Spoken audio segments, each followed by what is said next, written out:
No, not convincing at all, and a lot of work to be done. I mean, there's only 6 or 7 days to the next round, so they haven't the time to work on a whole lot of things, but they just have to be more direct, I suppose, more purposeful. And last night they were lucky, as we said. If there were 3 points up there, they could have lost that game because Limerick came back into it, But lucky enough, in extra time, they had the composure and they had the belief in themselves to go on and win.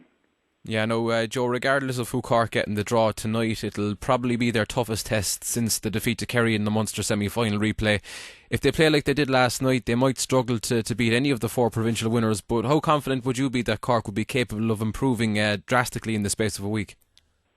Well, they can do. We know that they have it in them to do it. It's just that they don't seem to be functioning all that well at the moment. But, I mean, the only positive you can take is look at Kerry last year when they were stuttering along as well, so maybe they get back into Croke Park now, and I think they kind of like Croke Park at this stage after the league win there as well this year. So maybe, next week things might be different. The bigger space at Croke Park might suit them.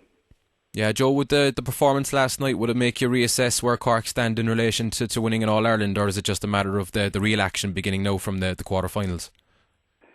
Yeah, I mean, they're still thereabouts with Kerry and Tyrone, the other 2 favourites, so, and I can't see any other winner besides the 3 though, so they're definitely thereabouts, but focusing ahead again next week, and just depends who they get in the draw, honestly, but there's no easy teams after this stage.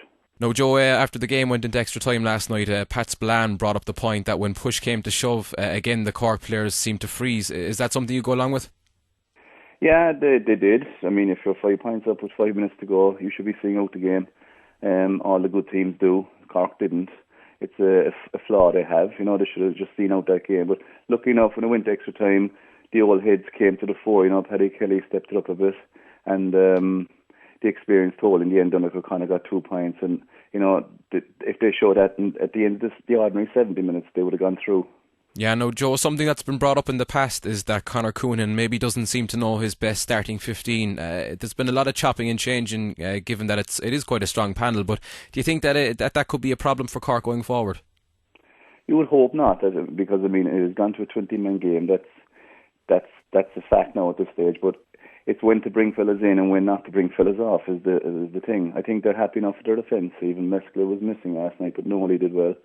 In our own midfield, they have 4 quality midfielders, but I'm not sure they know which 2 they want. I mean, Derek Kavanagh and Aidan Walsh were superb last night, but I mean, maybe Kavanagh was brought off that bit too early. He's a great engineman, and kind of Cork lost around the middle there in that last 10 minutes when he left the field. Now up front, they have quality as well, but again, which 6? So it's a good problem to have though at the same time, so you will need 20 players going forward.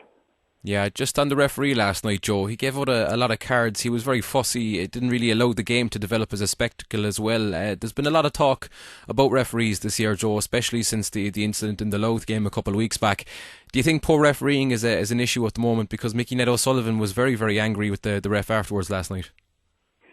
It is. I mean, Cork could have been angry with him as well, because there's a lot of stupid yellow cards handed out, but he's one of the most finicky of the referees, I think. I mean, we were critical a few weeks back of McEnany as well, but I mean, I'd imagine he would have let a lot of that stuff go last night, but it is an issue, and I mean, players are frustrated by it because you're training hard there for months and months, and a little guy in black is dictating matters to you, and half the time they're wrong.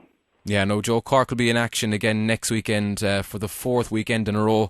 They'll be playing one of the provincial winners who will be coming in a lot fresher. Any worries in that front, Joe? I wouldn't say so. I mean, they probably didn't need that extra 20 minutes last night. It'll be interesting to see how much that has taken out of them. But I mean, it's a matter of resting up for the week. You can't do a whole pile in these next 6 days. So just rest up, and they have the fact that they have 3 weeks on the trot there now, a bit of momentum going behind them, so that might help them. Yeah, just very finally, Joe, the draw for the quarter-finals being made very shortly at around 6:30.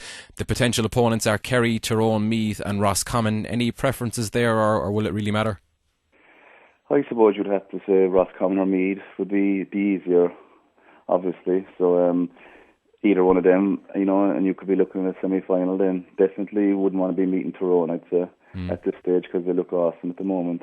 Even Kerry wouldn't be that bad because they're missing O'Shea and Galvin at the moment, so we'll just wait and see. I suppose we can't be preempting these things, but Roscommon would be my favourite at the moment. Red.